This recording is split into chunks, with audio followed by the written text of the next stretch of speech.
Today we'll be looking at 20th century East Asia, the making of modern Japan, China, and Korea. We're going to be taking a look at these different regions over different period of times to see what changes have occurred. And then we'll take a look at their different cultures, including elements of language, religion, beliefs, institutions, and technologies. So to begin with China.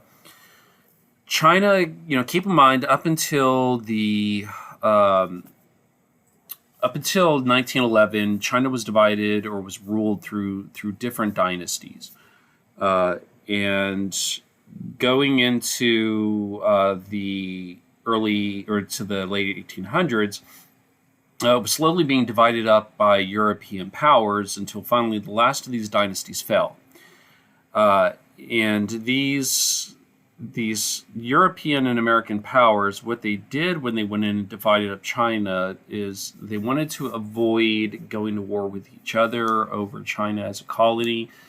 So they never formally divided it up. Instead, they carved out what they called spheres of influence. So the British, for example, had a long history, a long presence in the port city of Hong Kong. And that basically became a British area, and the region surrounding it, the province of Guangdong, that basically became a British area of influence, so that the British, they kind of had first dibs whenever it came to like trade deals or, whatever interest they had there. And then in the late 1800s, the Chinese people themselves actually attempted to throw out these Western foreigners, as they viewed them, in what was known as the Boxer Rebellion. And it was called the Boxer Rebellion by Europeans because of the style of martial arts that the Chinese people used to fight foreign soldiers. The Boxer Rebellion, it did manage to seize some embassies and some foreign neighborhoods, but in the end, it didn't succeed. On the one hand, you had a very weakened Chinese emperor that could not really rally enough military power. China itself was still pretty much divided between competing factions. But then on top of that, they had the combined power of Britain, the United States of America, of France, of Germany, all these foreign powers that rallied their militaries together and quickly put down the rebellion. So following the Boxer Rebellion, for the first half of the 1900s, the resistance to foreign power is really going to come through political means. So 1911, the last of the dynasties collapses, and a new group of people come to power in the new Republic of China. And this group was known as the Kuomintang, what we translate to as the nationalists. And they were led by a figure known as Chiang Kai-shek. And they basically adopted a Western style of government, a republic. They started to adopt elements of capitalism, elements of modern industrial of a modern industrial economy, started, retooling their military to mimic Western militaries. So basically what the Japanese had done so successfully under the Meiji Restoration, the Chinese were trying to do under Chiang Kai-shek. But not all Chinese citizens accepted the Kuomintang's leadership. Instead, you had the Chinese Communist Party led by Mao Zedong, who rejected Western capitalism in favor of Marxism. So what they wanted to do was to create a Marxist government, a communist government, in which the government would control all businesses, and the idea was to create a classless society where everyone was equal politically and economically. And so what will basically happen is, after 1911, the Kuomintang, they're the ones that are actually running the show, and they're the ones that foreigners deal with. But you have in the countryside the Chinese communists that are resisting the Kuomintang, and they're carving out little chunks of China uh, deep in the interior of the country. And what will happen is World War II will come about, 1939 to 1945. But prior to that, there was the Japanese Empire had started to literally physically carve out chunks of China for itself. It already had a presence up here in the north. You know, they were carving out parts of Mongolia, seizing it through military force, and then starting around 1932. Their armies started to invade the eastern coastal regions. Now, you had Western powers that did not like this, but they were unwilling to militarily intervene in the 1930s. You know, keep in mind they had gone through and fought World War I, and they were not in a position of power to, you know, militarily resist the Japanese in China. You know, keep in mind, you know, while the Japanese are expanding into southern China, you know, Hitler is seizing power in Germany. He's starting to expand, you know, territorially in Central Europe as well, and the Europeans can't even stop him. So this will be the state of China. You know, it's slowly being picked apart by the Japanese Empire. They, you know, try to resist, but, you know, they have very limited success in the 1930s. And then when the World War I breaks out, World War II breaks out, they're going to start to get direct aid from the United States of America and from the British. And what will happen is all these gains that the Chinese have made, or the Japanese have made, will slowly be reversed as, you know, the nationalist forces, but also the communist forces push the Japanese out. Following World War II, these two forces, the nationalists and the communists, they finally decide to have it out between themselves as well. So the Chinese Revolution will, you know, really pick up in intensity following the end of World War II.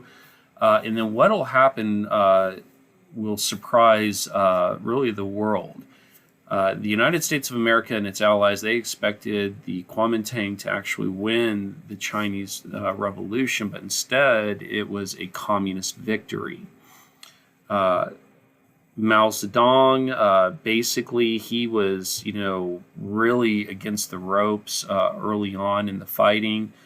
He and his communist forces end up going on this, what they call the Long March, retreating deep into Chinese territory. But as they're retreating, they're gaining power, and then they turned around and basically made a beeline for the Chinese capital. And in the process ended up defeating the Kuomintang. What happens afterwards is that the Kuomintang, they actually fled mainland China to the island of Funan, which is today the country of Taiwan. And so what we have in East Asia today is really you have China, that is the country, the power. And then you have the little island nation of Taiwan to the southeast of it. You know, it's not on this map, but it's roughly right there. And the Taiwanese, you know, they are actually Chinese people.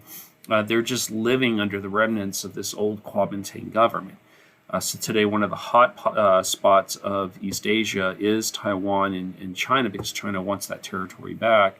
But, you know, we continue, the United States of America, we continue to sell weapons and give the Taiwan government support, which has kept China from taking that island for the better part of, you know, going on 100 years now. Now, following the communist victory, the communist government under Mao Zedong basically took this country that, you know, really had an undeveloped economy, you know, very undeveloped agricultural section. And he tried to industrialize them overnight, to basically modernize them overnight. And this was known as the Great Leap Forward of 1958. So it's policy that's going to last a number of years, and he's going to shuffle around the population, send some city dwellers to the country to help work on farms. He tries to do a lot of investment in industry, and at the end of the day, he really didn't do much in terms of making any gains industrially for China. But millions of people did lose their lives as a result of famines. So his Great Leap Forward, it was an absolute failure. What happened is Mao Zedong, following the Great Leap Forward, he faced a lot of potential blowback within his government. A lot of people were starting to see him as weak and not the most effectual leader. So what he did starting in the 1960s and going through the 1970s is he promoted what he called his Cultural Revolution. So here he basically tried to empty all of Chinese society of all aspects of Western culture. Music, styles of dress, religion, you name it. If it smacked of anything Western, he wanted it gone. And he also wanted to shut down any dissent, any criticism of his government. So to do this, what he did is he actually turned to high school students and college students, teenagers, young people. In the high schools, he was able to use the curriculum to indoctrinate the youth of China. Really kind of stirs them up into this patriotic frenzy. And then once they were at like a fever pitch, he basically turned them loose on the population. So you had this really kind of crazy, tragic scenario where, kids were going through and breaking into adult shops, taking anything that was Western, anything that was associated with capitalism, and then burning it. They would take people out into public squares and physically, basically beat them, punish them, humiliate them. I mean, they were even turning their own parents into the authorities. Now, following the Cultural Revolution, Mao Zedong, he dies not long after the Cultural Revolution, and his government was replaced first by one of his close followers by the name of Chu Enlai, but eventually the government comes under the control of a man by the name of Deng Xiaoping. He was elected to head the Communist Party in 1977, and what he did is he kind of broke away from Mao Zedong's attempt at like this pure communist government and society, and he introduced what's known as market socialism, which is what the Chinese still have today. So today, if you go to China, you still have a communist government. You still have censorship of the press. They still will arrest people that criticize the government. Out here in the Xinjiang province, for example, you have a group of people known as the Uyghurs out here, and they're Muslim. And we have evidence that in the Xinjiang province, they actually are sending basically to concentration camps, these prisons, members of the Uyghur population that practice their faith and, dress in Muslim style or Islamic styles of dress. So there's a lack of freedom on a number of levels, but within their economy, you do have the government that controls and owns some aspects of the government, the economy.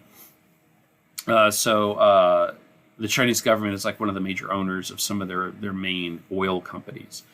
But at the same time, you do have free enterprise.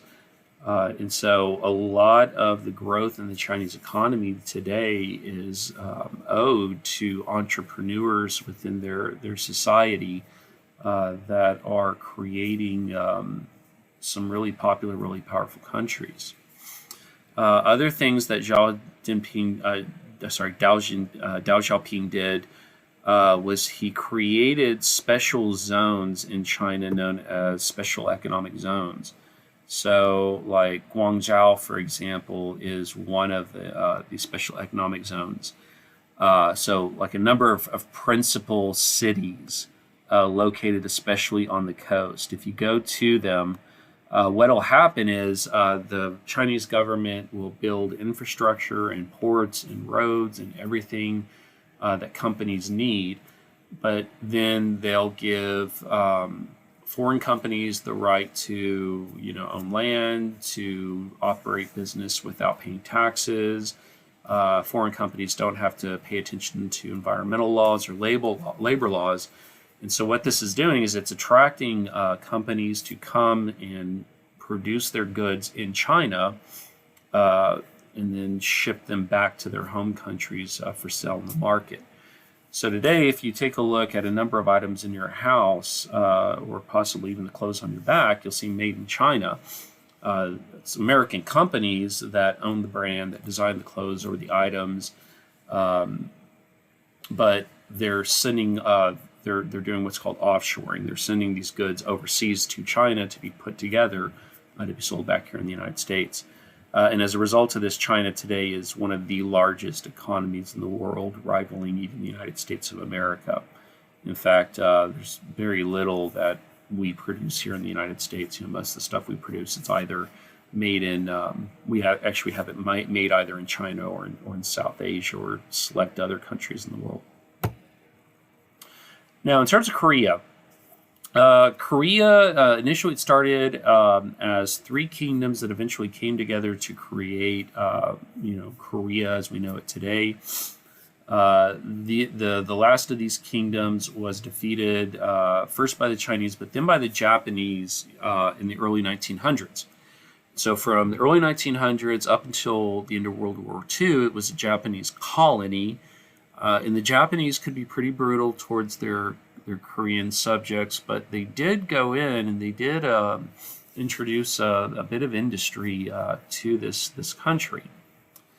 But what happened is after World War II, there were two major powers that basically split the country. You had America here in the South with our allies under the South Korean government that adopted a capitalist economy. Versus up here in the north, you had the Russians in the Chinese Communist Party, and they basically ruled through a puppet government in North Korea. And when what happened is in 1950, the two sides had decided to divide the country between them, but then the North Koreans they made a gamble. They decided to invade South Korea, thinking that they could quickly overwhelm the South Korean government. And it almost succeeded. But what happened was the United States of America, we decided to, first of all, send over enough troops to stabilize the fighting down here in Busan.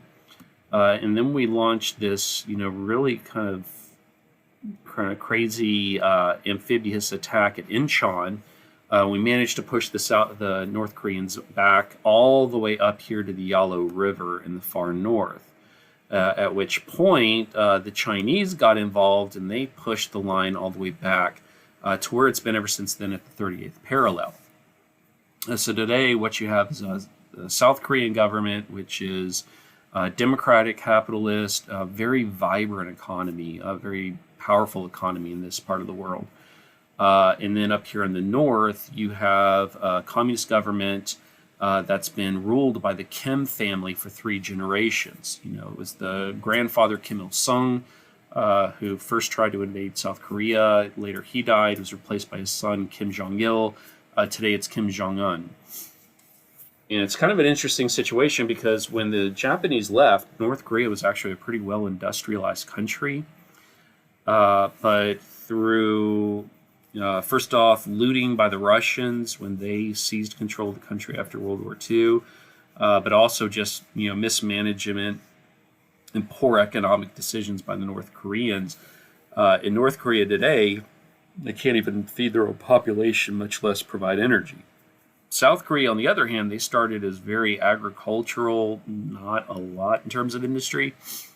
Today, if you went to South Korea, it's it's a very impressive society today in terms of wealth and technology and industry. Now, just one last bit of information. Today, Korea is still divided here along the 30th parallel. The United States of America, we still have troops in South Korea. The DMZ, as it's called, the Demilitarized Zone, today is probably one of the most dangerous places on the planet because there are so many landmines, just so many guns pointed at it. And it's always this potential flashpoint for renewed hostilities in that part of the world. And to make matters worse, North Korea, we believe, has chemical weapons. We believe they do have biological weapons, and they're also we believe they now have nuclear weapons as well, and they've been trying to develop an intercontinental ballistic missile capable of delivering a nuclear payload to the United States of America. So in terms of global security, North Korea is always on the radar of our government and our military. Now, finally, there's Japan. Japan, during the Tokugawa period, this is when it came under control of the Tokugawa shogunate, which ruled until the Meiji Restoration, when the emperor was restored to the throne. They developed industry, they developed the military, Western forms of government, and became a very powerful empire. And following 1912, the Japanese began the process of expanding. First, they expanded up into Korea. This began really before World War One. But after that, they expanded into Manchuria and then down here along the coast. As they were doing that, they were also expanding out here into the Pacific Islands.